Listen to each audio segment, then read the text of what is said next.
ओम शांति। अज 29/7/2023 की बाणी है। बाबा आखदे ने मिठे बच्चे कदम कदम ते शिव बाबा की श्रीमत लैनी है। अपना सब समाचार ब्रह्मा द्वारा बाप नूं देना है। अज बाबा ने अपने बच्चों नूं प्रश्न पूछया, एक बाप दे बच्चे हुंदे भी कई प्रीत बुद्धि है, कोई विपरीत बुद्धि है, किवें? अज बाबा का उत्तर है, जो बच्चे अपना पूरा कनैक्शन बाप दादा नाल रखते हैं, किसी गल विच शंशा बुद्धि नहीं बनते है, सच्चा सच्चा पोता मेल ब्रह्मा के थ्रू शिव बाबा नूं सुणांदे है, वो है प्रीत बुद्धि। बच्चे जेकर किसी भी गल नाल ब्राह्मणी नाल रुस जाते, चिट्ठी नहीं दिंदे अते सोचते साडा ब्रह्मा नाल कोई कनैक्शन नहीं, शिव बाबा नूं याद करना है, तां उन्हां दी बुद्धि नूं माया फड़ लैंदी है। वो है जिमें विपरीत बुद्धि। गीत है अज दा, मुझको सहारा देने वाले तेरा शुक्रिया। ओम शांति। बाप भी बच्चों का शुक्रिया मनते हैं। जो मददगार बच्चे हुंदे है तां बाप भी शुक्रिया मनते हैं अते बच्चों की महिमा करते हैं। हुण तां बच्चे जाण गए है कि बेहद दा बाप आया है। बाप आउंदे ही है पातित दुनिया विच, गाउंदे भी है, हे पातित पावन आओ। तां पातित पावन आएगा जरूर, पावन दुनिया स्वर्ग स्थापन करेगा, जिस विच मनुख थोड़े ही रहिंदे है। पावन दुनिया की महिमा गाई जाती है। पावन दुनिया विच पुकारन वाला कोई हुंदा नहीं, पुकार दे इस पातित दुनिया विच है। भगत ही अपने नूं पातित समझते है। बरोबर एक ही भारत है, जिस विच पावन देवतावां दी रजाई सी। भारत विच पवित्रता सी, बड़े साहूकार सी, बहुत सुखी सी, हुण तां दुखी है। शिव बाबा ही ब्रह्मा तन विच बैठ समझाते हैं, तां ब्रह्मा तन नूं भी याद करना पैंदा है ना। जेकर बच्चे दूर जाते हैं, समझो तुसी अपने नगरां विच जाओगे तां तुहाडा तां बेहद दा बाप है, साजन भी है, उन्हां नूं चिट्ठी तां लिखनी चाहिदी है ना। शिव बाबा नूं लिखना पे थ्रू ब्रह्मा, ब्रह्मा दे सिवाए तां शिव बाबा सुन ना सके। शिव बाबा थ्रू ब्रह्मा याद करना पैंदा है ना। कोई इवें दे भी बच्चे है जो समझते हैं कि असी तां शिव बाबा नूं याद करते रहंदे हां, साकार नाल कोई कनैक्शन नहीं। पर जदों कि शिव बाबा इत्थे है तां जरूर बाबा नूं पत्तर लिखना पे, समाचार देना पे। शिव बाबा थ्रू ब्रह्मा गाया भी जाता है, विनाश काले विपरीत बुद्धि अते विनाश काले प्रीत बुद्धि। किस दे नाल? शिव बाबा दे नाल ब्रह्मा द्वारा। इवें भी मंद बुद्धि हुंदे है जो कहते हैं असी तां शिव बाबा नूं ही याद करते हाँ। शिव बाबा कहते हैं ना, मैनू याद करन नाल तुहाडा बेड़ा पार हो जाएगा। पर वो है कित्थों? वो है कित्थे? जरूर इत्थे इस तन विच है। इस द्वारा पढ़ाते हैं, निराकार नूं चिट्ठी किवें लिखोगे? साजन सजनियां नूं, सजनियां साजन नूं चिट्ठी लिखदी है ना। सतयुग तो लेके कलयुग अंत तक तां मनुख नूं पत्तर आदि लिखदे आए। हुण आत्मावां परमात्मा दे नाल मिलदियां है, उन्हां नूं पत्तर लिखदियां है। निराकार परम पिता परमात्मा दे नाल गल करदियां है तां थ्रू ब्रह्मा उन्हां नाल कनैक्शन रखना पे। ब्रह्मा द्वारा चिट्ठी लिखे उदों शिव बाबा समझण बरोबर याद करते हैं। किसी दी बुद्धि नूं माया एकदम फड़ लैंदी है, जद दे अभिमान आ जाता है तां फिर चिट्ठी भी नहीं लिखते, भुल जाते हैं। हुण विनाश काले विपरीत बुद्धि पांडवां दी भी है प्रीत बुद्धि। वो लोग समझते हैं कि गीता दा भगवान श्री कृष्ण सी। अच्छा समझो श्री कृष्ण है तां भी उन्हां नूं चिट्ठी लिखनी पे, शिव बाबा नूं भी लिखनी है, श्रीमत जरूर लैनी पे। कहते हैं कि शिव बाबा नूं याद करते हैं, पर साकार ब्रह्मा दे सिवाए तां राय मिल ना सकी। चंगे चंगे फर्स्ट क्लास बच्चे भी लिखते हैं कि साडा योग शिव बाबा नाल है, असी उन्हां नूं मदद करते रहांगे। फिर भी थ्रू ब्रह्मा बाप बगैर दादे दा वरसा तां लै नहीं सकते है। कदम कदम ते राय लैनी पे। इवें इवें बाबा दे कोल समाचार आउंदे है। ਰੁੱਸ ਜਾਂਦੇ ਹੈ ਬ੍ਰਹਮਾ ਨਾਲ ਅਤੇ ਬ੍ਰਾਹਮਣੀਆਂ ਨਾਲ। ਫਿਰ ਮਾਇਆ ਇੱਕਦਮ ਮੂੰਹ ਫੇਰ ਦਿੰਦੀ ਹੈ। ਸਮਝਣਾ ਚਾਹੀਦਾ ਹੈ ਕਿ ਕਦਮ ਕਦਮ ਤੇ ਸਾਨੂੰ ਸ਼ਿਵ ਬਾਬਾ ਕੋਲੋਂ ਸਮ੍ਰਿਤੀ ਲੈਣੀ ਹੈ। ਬਾਬਾ ਇਸ ਹਾਲਤ ਵਿੱਚ ਕੀ ਕਰਨਾ ਚਾਹੀਦਾ ਹੈ? ਬਾਬਾ ਹਮੇਸ਼ਾ ਪੁੱਛਦੇ ਹੈ ਕਿ ਬੱਚੇ ਖੁਸ਼ ਰਾਜੀ ਹੈ। ਇੱਕ ਹੁਣ ਹੈ ਸਰੀਰਕ ਬਿਮਾਰੀ, ਦੂਸਰੀ ਫਿਰ ਹੈ ਰੂਹਾਨੀ ਬਿਮਾਰੀ। ਕਦੀ ਪੱਤਰ ਨਹੀਂ ਲਿਖਦੇ ਕਿ ਬਾਬਾ ਅਸੀਂ ਮੌਜ ਵਿੱਚ ਹਾਂ, ਸਾਡੇ ਉੱਪਰ ਮਾਇਆ ਵਾਰ ਨਹੀਂ ਕਰਦੀ ਹੈ। ਅੱਛਾ, ਉਹ ਸਭ ਕੁਝ ਜਾਣਦੇ ਹੈ, ਪਰ ਫਿਰ ਵੀ ਉਹਨਾਂ ਕੋਲੋਂ ਤਾਂ ਮਤ ਲੈਣੀ ਪਏ ਨਾ। ਇਸ ਗੱਲ ਵਿੱਚ ਵੀ ਰਾਈਟ ਹਾਂ ਜਾਂ ਰੋਂਗ ਹਾਂ, ਯੋਗ ਪੂਰਾ ਨਹੀਂ ਤਾਂ ਉਲਟੇ ਹੋ ਜਾਂਦੇ ਹੈ। ਵਿਨਾਸ਼ ਕਾਲੇ ਪ੍ਰੀਤ ਬੁੱਧੀ ਬੱਚਿਆਂ ਨੂੰ ਤਾਂ ਬਾਪ ਦੇ ਕੋਲ ਆਉਣਾ ਹੈ। ਬਾਪ ਇੱਥੇ ਬੈਠੇ ਹੈ ਨਾ। ਬਹੁਤ ਹੈ ਜਿਨ੍ਹਾਂ ਦੀ ਵਿਨਾਸ਼ ਕਾਲੇ ਵਿਪਰੀਤ ਬੁੱਧੀ ਹੋ ਜਾਂਦੀ ਹੈ ਤਾਂ ਉਲਟੇ ਸੁਲਟੇ ਕੰਮ ਕਰਨ ਲੱਗ ਜਾਂਦੇ ਹੈ, ਮੂੰਝ ਪੈਂਦੇ ਹੈ। ਸ਼੍ਰੀਮਤ ਲੈਣ ਬਗੈਰ ਤਾਂ ਕੰਮ ਚੱਲ ਨਾ ਸਕੇ। ਬਗੈਰ ਗਾਈਡ ਇਕੱਲਾ ਪਹੁੰਚ ਨਾ ਸਕੇ। ਕੋਈ ਰਸਤਾ ਜਾਣਦੇ ਹੀ ਨਹੀਂ ਤਾਂ ਜਾ ਕਿਵੇਂ ਸਕਦੇ? ਗਾਈਡ ਤਾਂ ਜ਼ਰੂਰ ਹੱਥ ਚਾਹੀਦਾ ਹੈ, ਤੈਰਨ ਨਾਲ ਜ਼ਰੂਰ ਆਧਾਰ ਚਾਹੀਦਾ ਹੈ। ਬੱਚਿਆਂ ਨੂੰ ਬਾਬਾ ਸਾਵਧਾਨੀ ਦਿੰਦੇ ਰਹਿੰਦੇ ਹੈ ਕਿ ਕਿਸੇ ਵੀ ਗੱਲ ਵਿੱਚ ਸੰਸ਼ਾ ਉੱਠ ਜਾਏ ਤਾਂ ਵੀ ਘੱਟ ਤੋਂ ਘੱਟ ਇਹਨਾਂ ਨਾਲ ਕਨੈਕਸ਼ਨ ਰੱਖਣਾ ਪਏ। ਸ਼ਿਵ ਬਾਬਾ ਦੀ ਮੱਤ ਵੀ ਇਹਨਾਂ ਤੋਂ ਮਿਲਦੀ ਹੈ ਨਾ। ਬਾਬਾ ਨੇ ਸਮਝਾਇਆ ਹੈ, ਅਕਾਲ ਮੂਰਤ ਤਾਂ ਇਹ ਰੱਥ ਮਤਲਬ ਤਖਤ ਖਾਸ ਮੁਕਰਰ ਹੈ। ਬਾਬਾ ਕਹਿੰਦੇ ਹੈ, ਮੈਂ ਇਹਨਾਂ ਦੇ ਰੱਥ ਮਤਲਬ ਤਖਤ ਦਾ ਆਧਾਰ ਲੈਂਦਾ ਹਾਂ, ਬਾਕੀ ਮੈਂ ਕਿਸੇ ਵਿੱਚ ਵੀ ਕਦੀ ਵੀ ਪ੍ਰਵੇਸ਼ ਕਰ ਆਪਣੀ ਸਰਵਿਸ ਕਰ ਲੈਂਦਾ ਹਾਂ। ਬਾਬਾ ਨੇ ਸਮਝਾਇਆ ਹੈ ਕਿ ਕੋਈ ਹਨੂਮਾਨ ਦੀ ਭਗਤੀ ਕਰਦੇ ਹੈ ਤਾਂ ਉਹਨਾਂ ਨੂੰ ਉਹ ਸਾਖਸ਼ਾਤਕਾਰ ਕਰਵਾਉਂਦਾ ਹਾਂ, ਉਹਨਾਂ ਦੀ ਭਾਵਨਾ ਦਾ ਪਹਾੜਾ ਦਿੰਦਾ ਹਾਂ। ਜੇਕਰ ਹਨੂਮਾਨ ਦਾ ਸਾਖਸ਼ਾਤਕਾਰ ਕਰਾਇਆ ਤਾਂ ਉਹੀ ਭਾਵ ਬੈਠ ਜਾਏਗਾ, ਉਹਨਾਂ ਦੇ ਪਛਾੜੀ ਲਟਕ ਪੈਣਗੇ। ਬਾਬਾ ਨੇ ਇਹ ਰਥ ਤਾਂ ਬਹੁਤ ਅਨੁਭਵੀ ਲਿਆ ਹੈ ਵੀ ਇਹ ਜਾਹਰਾਤਾਂ ਦਾ ਵਪਾਰੀ, ਇਹ ਵੀ ਅਵਿਨਾਸ਼ੀ ਗਿਆਨ ਰਤਨਾਂ ਦਾ ਵਪਾਰ ਹੈ। ਕਲਪ ਕਲਪ ਇਸ ਰਥ ਵਿੱਚ ਆਵਾਂ ਤਾਂ ਹੀ ਕੰਮ ਕਰਾਂ। ਬ੍ਰਹਮਾ ਦੁਆਰਾ ਬ੍ਰਾਹਮਣ ਰਚਣਗੇ ਨਾ, ਜਿਵੇਂ ਕ੍ਰਾਈਸਟ ਦੁਆਰਾ ਕ੍ਰਿਸਚਨ ਰਚੇ ਜਾਂਦੇ ਹੈ। ਰਾਸ਼ੀ ਮਿਲਦੀ ਹੈ ਨਾ, ਤਾਂ ਮੈਨੂੰ ਆਉਣਾ ਪਏ ਬ੍ਰਹਮਾ ਦੇ ਰਥ ਵਿੱਚ। ਇਹਨਾਂ ਦੇ ਹੀ ਜਨਮਾਂ ਦੀ ਕਹਾਣੀ ਬੈਠ ਸਮਝਾਉਂਦਾ ਹਾਂ। ਪਹਿਲੇ ਜਨਮ ਤੇ ਤਾਂ ਹੈ ਸ਼੍ਰੀ ਕ੍ਰਿਸ਼ਨ ਦਾ, ਉਹਨਾਂ ਦੇ ਬਹੁਤ ਜਨਮਾਂ ਦੇ ਅੰਤ ਦੇ ਜਨਮ ਵਿੱਚ ਆਉਂਦਾ ਹਾਂ। ਇਹ ਐਕੂਰੇਟ ਦੱਸਦਾ ਹਾਂ। ਕਈ ਪੁੱਛਦੇ ਹੈ ਤਾਂ ਬੋਲੋ, ਪਹਿਲੇ ਤਾਂ ਬ੍ਰਹਮਾ ਜ਼ਰੂਰ ਚਾਹੀਦਾ ਹੈ ਤਾਂ ਹੀ ਉਹਨਾਂ ਦੁਆਰਾ ਬ੍ਰਾਹਮਣ ਰਚਣ। ਵਿਅਕਤ ਪ੍ਰਜਾਪਿਤਾ ਬ੍ਰਹਮਾ ਚਾਹੀਦਾ ਹੈ, ਸੂਖਸ਼ਮ ਵਤਨ ਵਿੱਚ ਤਾਂ ਪ੍ਰਜਾਪਿਤਾ ਹੁੰਦਾ ਨਹੀਂ ਹੈ। ਪ੍ਰਜਾਪਿਤਾ ਬ੍ਰਹਮਾ ਇੱਥੇ ਚਾਹੀਦਾ ਹੈ ਤੇ ਮੈਂ ਆਉਂਦਾ ਹੀ ਭਾਰਤ ਵਿੱਚ ਹਾਂ, ਜਦੋਂ ਕਿ ਘੋਰ ਹਨੇਰਾ ਹੁੰਦਾ ਹੈ। ਆਧਾ ਕਲਪ ਭਗਤੀ ਦਾ ਪੂਰਾ ਹੁੰਦਾ ਹੈ। ਗਾਉਂਦੇ ਵੀ ਹੈ, ਹੇ ਪਤਿਤ ਪਾਵਨ ਆਓ। ਜੇਕਰ ਪਰਲਿਆ ਹੋਵੇ ਫਿਰ ਤਾਂ ਦੁਨੀਆ ਪਾਵਨ ਹੋ ਨਾ ਸਕੇ। ਪਰਲਿਆ ਅੱਖਰ ਰੋਂਗ ਹੈ। ਜਦੋਂ ਬਹੁਤ ਦੁਖੀ ਪਤਿਤ ਹੁੰਦੇ ਹੈ ਉਦੋਂ ਮੈਂ ਆਂਦਾ ਹਾਂ।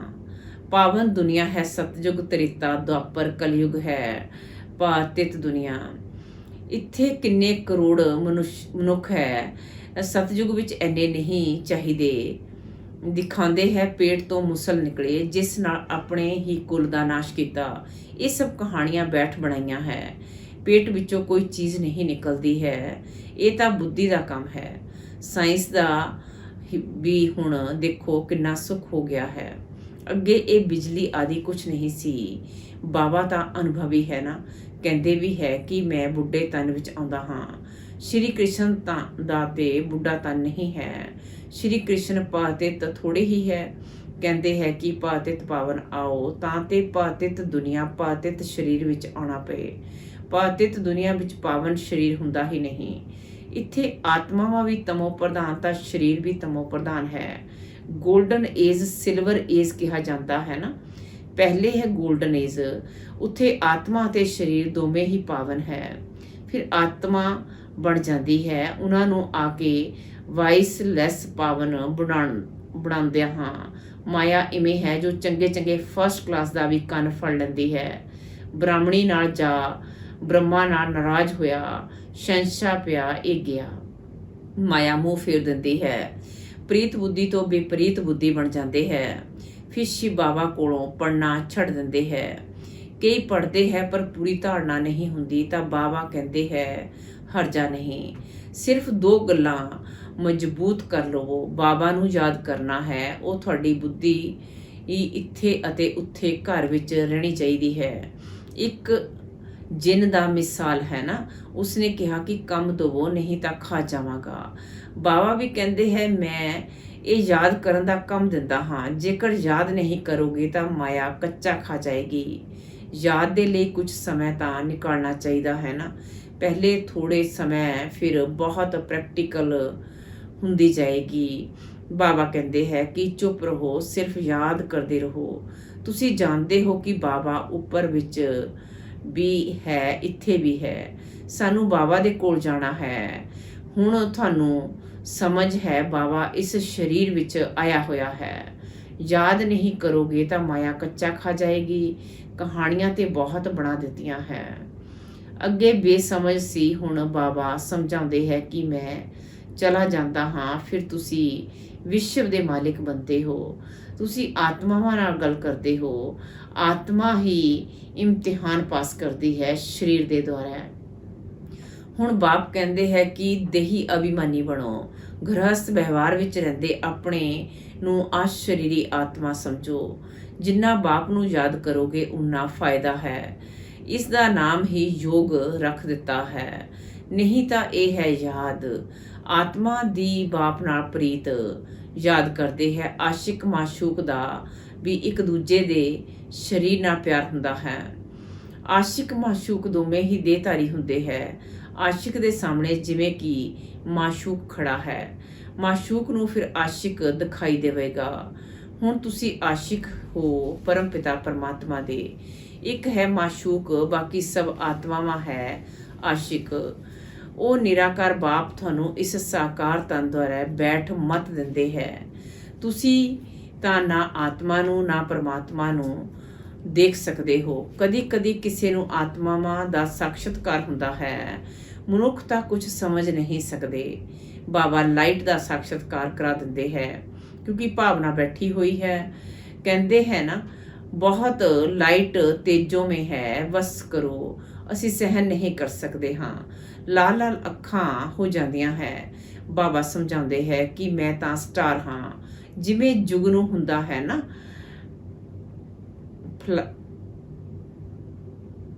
ਫਾਇਰਫਲਾਈ, ਜਿਵੇਂ ਉਹਨਾਂ ਦੀ ਲਾਈਟ ਚਮਕਦੀ ਹੈ, ਉਵੇਂ ਸਟਾਰ ਮੁਆਫਿਕ ਆਤਮਾ ਨਿਕਲ ਜਾਂਦੀ ਹੈ। ਵਿਵੇਕਾਨੰਦ ਦਾ ਮਿਸਾਲ ਤਾਂ ਜਿਵੇਂ ਜਿਸ ਦੀ ਭਾਵਨਾ ਬੈਠੀ ਹੋਈ ਹੋਵੇਗੀ ਉਸ ਨੂੰ ਉਵੇਂ ਦਾ ਹੀ ਸਾਖਸ਼ਾਤਕਾਰ ਹੋ ਜਾਵੇਗਾ। ਬਾਬਾ ਬੈਠ ਸਮਝਾਉਂਦੇ ਹੈ ਕਿ ਇਹ ਤੁਹਾਡੀ ਭਾਵਨਾ ਚਲੀ ਆਉਂਦੀ ਹੈ ਤਾਂ ਮੈਂ ਉਸੇ ਰੂਪ ਵਿੱਚ ਸਾਖਸ਼ਾਤਕਾਰ ਕਰਾਂਦਾ ਹਾਂ। ਜਿਵੇਂ ਦੀ ਆਤਮਾ ਹੈ ਉਵੇਂ ਦਾ ਪਰਮਾਤਮਾ, ਪਰ ਉਹ ਗਿਆਨ ਦਾ ਸਾਗਰ ਹੈ।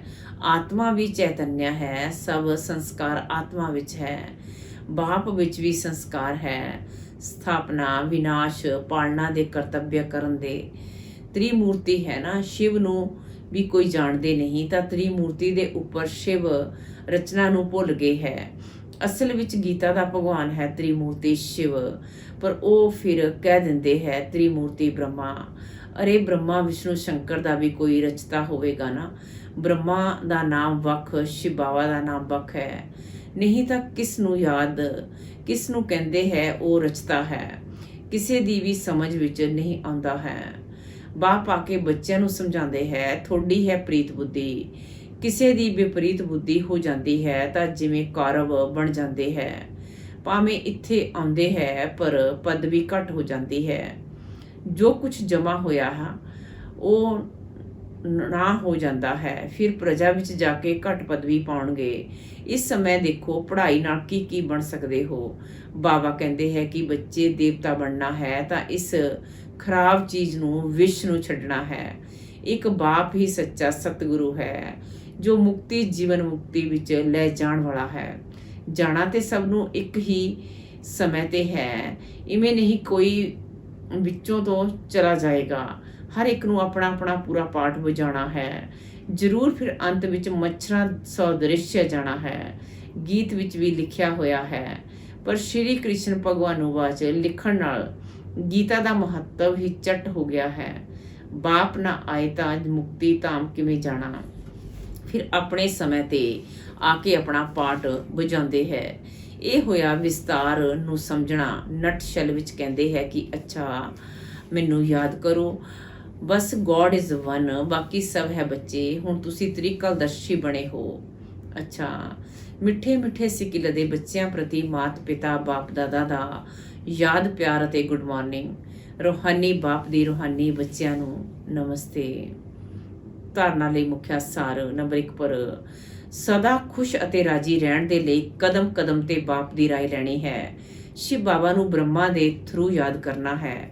ਆਪਣਾ ਸਮਾਚਾਰ ਦਿੰਦੇ ਰਹਿਣਾ ਹੈ। ਨੰਬਰ 2 ਕਦੀ ਵੀ ਕਿਸੇ ਗੱਲ ਵਿੱਚ ਸ਼ੰਸ਼ਾ ਨਹੀਂ ਉਠਾਉਣਾ ਚਾਹੀਦਾ ਹੈ। ਬ੍ਰਾਹਮਣਾਂ ਨਾਲ ਜਾਂ ਬ੍ਰਹਮਾ ਬਾਪ ਨਾਲ ਰੁੱਸ ਕੇ ਪੜ੍ਹਾਈ ਨਹੀਂ ਛੱਡਣੀ ਹੈ। ਸਦਾ ਪ੍ਰੀਤ ਬੁੱਧੀ ਰਹਿਣਾ ਹੈ। ਵਰਦਾਨ ਅੱਜ ਦਾ ਸੁਖ ਸਵਰੂਪ ਬਣ ਸਾਰੇ ਵਿਸ਼ਵ ਵਿੱਚ ਸੁਖ ਦੀਆਂ ਕਿਰਨਾਂ ਫੈਲਾਉਣ ਵਾਲੇ ਮਾਸਟਰ ਗਿਆਨ ਸੂਰਜ ਭਵ। ਸੁਖ ਸਵਰੂਪ ਬਣ ਸਾਰੇ ਵਿਸ਼ਵ ਵਿੱਚ ਸੁਖ ਦੀਆਂ ਕਿਰਨਾਂ ਫੈਲਾਉਣ ਵਾਲੇ ਮਾਸਟਰ ਗਿਆਨ ਸੂਰਜ ਭਵ। ਅੱਜ ਬਾਬਾ ਆਖਦੇ ਨੇ ਜਿਵੇਂ ਬਾਪ ਗਿਆਨ ਦਾ ਸਾਗਰ ਸੁਖ ਦਾ ਸਾਗਰ ਹੈ, ਉਵੇਂ ਖੁਦ ਵੀ ਗਿਆਨ ਸਵਰੂਪ ਸੁਖ ਸਵਰੂਪ ਬਣੋ। ਹਰ ਗੁਣ ਦਾ ਸਿਰਫ ਵਰਣਨ ਨਹੀਂ ਪਰ ਅਨੁਭਵ ਹੋਵੇ। ਜਦੋਂ ਸੁਖ ਸਵਰੂਪ ਦੇ ਅਨੁਭਵੀ ਹੋਣਗੇ, ਆਪ ਸੁਖ ਸਵਰੂਪ ਆਤਮਾਵਾਂ ਦੁਆਰਾ ਸੁਖ ਦੀਆਂ ਕਿਰਨਾਂ ਵਿਸ਼ਵ ਵਿੱਚ ਫੈਲਣਗੀਆਂ। ਜਿਵੇਂ ਸੂਰਜ ਦੀਆਂ ਕਿਰਨਾਂ ਵਿਸ਼ਵ ਵਿੱਚ ਜਾਂਦੀਆਂ ਹੈ, ਉਵੇਂ ਤੁਹਾਡੇ ਗਿਆਨ ਸੁਖ ਆਨੰਦ ਦੀਆਂ ਕਿਰਨਾਂ ਜਦੋਂ ਸਰਵ ਆਤਮਾ ਤੱਕ ਪਹੁੰਚਣਗੀਆਂ, ਉਦੋਂ ਕਹਾਂਗੇ ਮਾਸਟਰ ਗਿਆਨ ਸੂਰਜ। ਸਲੋਗਨ ਅੱਜ ਦਾ ਦਿਵਯਤਾ ਜਨਮਧਾਰੀ ਬ੍ਰਾਹਮਣ ਉਹ ਹੈ ਜੋ ਆਪਣੇ ਬੋਲ ਸੰਕਲਪ ਅਤੇ ਕਰਮ ਨਾਲ ਦਿਵਯਤਾ ਦਾ ਅਨੁਭਵ ਕਰਾਏ। ਦਿਵਯ ਜਨਮਧਾਰੀ ਬ੍ਰਾਹਮਣ ਉਹ ਹੈ ਜੋ ਆਪਣੇ ਬੋਲ ਸੰਕਲਪ ਅਤੇ ਕਰਮ ਨਾਲ ਦਿਵਯਤਾ ਦਾ ਅਨੁਭਵ ਕਰਾਏ। ਚੰਗਾ, ਓਮ ਸ਼ਾਂਤੀ।